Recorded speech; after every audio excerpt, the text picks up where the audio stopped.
Assalamualaikum Ustadz, saya ingin bertanya bagaimana pandangan Islam terhadap perasaan yang muncul semisal cinta kepada orang lain, dan bagaimana seharusnya kita merespon perasaan tersebut. Waalaikumsalam warahmatullahi wabarakatuh. Jadi yang pertama, munculnya perasaan suka kepada orang lain itu hal yang tidak bisa kita bilang sebagai hal buruk dan tidak bisa juga dibilang baik selama tidak menyebabkan dosa. Nah, timbulnya perasaan tersebut adalah hal yang wajar dan termasuk bagian dari sunnatullah. Karena hati tidak bisa dipaksa suka dan tidak bisa dipaksa untuk tidak suka. Nah, bahkan dalam bahasa Arab hati juga biasa disebut-sebut sebagai fuad. Sumya bihi li'anna fihi al-fawadin, yang artinya hati disebut dengan hati karena di dalamnya ibarat ada 1000 lembah. Yang artinya sesuatu yang susah untuk dimengerti. Jadi kalau perasaan itu muncul dari hati, ya sudah, itu akan muncul begitu saja. Kalau sudah terlanjur suka tidak bisa dibuat benci, dan kalau sudah terlanjur benci akan susah untuk dibuat suka.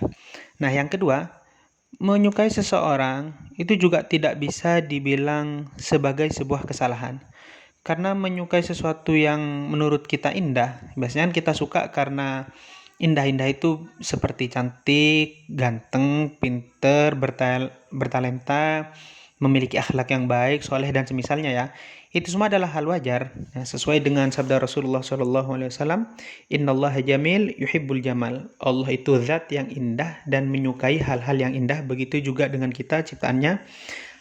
Wajar apabila kita menyukai sesuatu yang menurut kita itu adalah sesuatu yang indah, selama tidak menimbulkan atau menyebabkan dosa. Dan bahkan dalam Islam sendiri banyak kisah cinta dalam sejarah Islam yang bisa kita petik dan kita jadikan pelajaran, seperti respon Allah Subhanahu wa taala terhadap perasaan Nabi Adam ketika beliau pertama kali diciptakan di surga. Lalu beliau merasa ada perasaan kurang, ya, kesepian, sehingga Allah menciptakan Sayyidatuna Hawa. Singkat cerita, beliau memiliki perasaan ingin memiliki, ingin menyentuh, lalu Allah menegur dan mengajarkan cara agar bisa memiliki Sayyidatuna Hawa atau menjadikan beliau halal dengan cara pernikahan. Dan juga ada kisah Rasulullah dengan Sayyidatuna Khadijah, yang memang Rasulullah sebagai manusia sah dan murni memiliki hati perasaan semisal cinta, ya, kepada Sayyidatuna Khadijah, dan itu bisa dibuktikan dengan dalam sejarah ada catatan yang dikenal dengan Amul Huzun, tahun kesedihan, di mana di tahun itu Sayyidatuna Khadijah meninggal. Juga ada kisah putri beliau, kisah cinta Sayyidina Ali dan Sayyidatuna Fatimah yang bisa kita ambil pelajaran juga. Nah, dan sebagai tambahan, penyebab hadirnya perasaan tersebut, ya, biasanya kan karena sebuah pertemuan atau pandangan yang tidak disengaja. Nah, dalam hal ini ada hadis riwayat dari Sayyidina Jabir bin Abdullah yang menerangkan tentang sebuah pertemuan atau pandangan yang tidak disengaja. Dan ada juga hadis riwayat Sayyidina Ali di mana Rasulullah bersabda kepada Sayyidina Ali, "Ya Ali, lakal ula wa alaikas tsani," yang artinya, wahai Ali, ketika kita bertemu atau tidak sengaja bertatap muka, berpandangan kepada yang bukan mahram, tidak sengaja, ya, maka yang pertama kali itu bukan hal yang bisa dikatakan dosa. Itu ya sudah sesuatu yang wajar, apalagi seperti keadaan kita di Indonesia. Kalau kita keluar pasti ada bertemu dan bertatap dengan yang bukan mahram tanpa disengaja, maka itu bukan sesuatu yang dosa, selama kita tidak meneruskan pandangan itu atau mengulanginya, noleh lagi kedua, dan seterusnya. Maka apabila kita melakukannya akan menjadi dosa. Nah, lalu ke pertanyaan yang kedua tadi, lantas bagaimana sebaiknya kita merespon perasaan tersebut? Ya, bagus. Ini adalah intinya sebenarnya. Jadi ada dua cara merespon apabila kita memiliki perasaan kepada orang lain atau kita sudah terlanjur suka kepada orang lain. Nah, cara merespon yang pertama adalah dengan menjaga perasaan tersebut. Ya, menjaga perasaan tersebut dengan cara menjaga diri kita dari perbuatan dosa seperti pacaran, atau walaupun tidak pacaran tapi chattingan, ya, statusnya tidak pacaran tapi chattingan. Maka semua itu kita hindari, sebab Allah melarang kita mendekati segala bentuk hal yang bisa jadi penyebab zina. Sesuai dengan firman Allah di dalam surat Al-Isra ayat ke-32, A'udzubillahi minasyaitonirrajim. Bismillahirrahmanirrahim. Wala taqrabuz zina innahu kana fahisyatan wa sa'a sabila. Jadi Allah melarang kita untuk melakukan apapun bentuk perbuatan itu yang bisa menjadi penyebab zina, seperti chatting, kenalan, jalan, dan apapun itu. Nah, lalu berkaitan dengan menjaga diri kita juga, ya, menjaga perasaan. Di video sebelumnya saya sudah menjelaskan yang berkaitan dengan besarnya pahala seseorang yang memendam rasa atau menjaga perasaan suka kepada orang lain. Dia jaga karena takut kepada Allah, takut menjadi sebab murka dan dosa.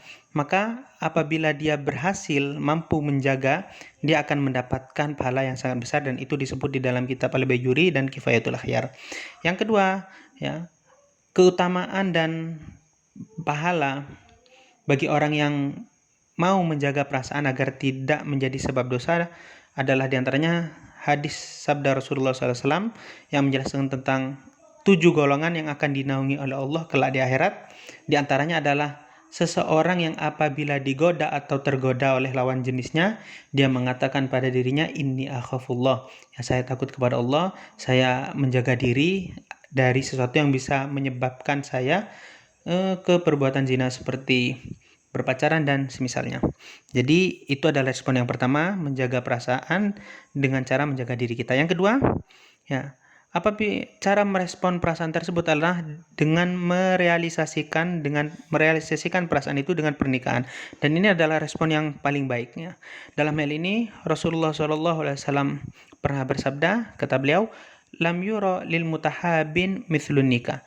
Aku tidak pernah melihat hal yang jauh lebih baik apabila ada dua orang yang saling menyukai, saling mencintai, atau apabila ada orang yang sedang jatuh cinta, melebihi daripada pernikahan. Jadi hal yang baik apabila kita sedang jatuh cinta adalah dengan cara merealisasikannya melalui pernikahan.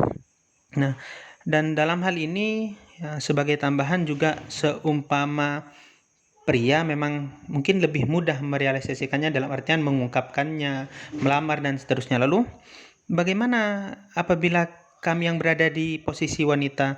Nah, sebenarnya, ya, kalau kita membaca sejarah juga pendapat pribadi dari saya, bukan aib dan bukan suatu kesalahan bagi wanita untuk memulai, sebagaimana yang dilakukan oleh Sayyidatuna Khadijah kepada Rasulullah SAW, di mana beliau yang memulai melamar, ya, meminta tolong kepada pamannya dalam riwayat untuk melamar Rasulullah.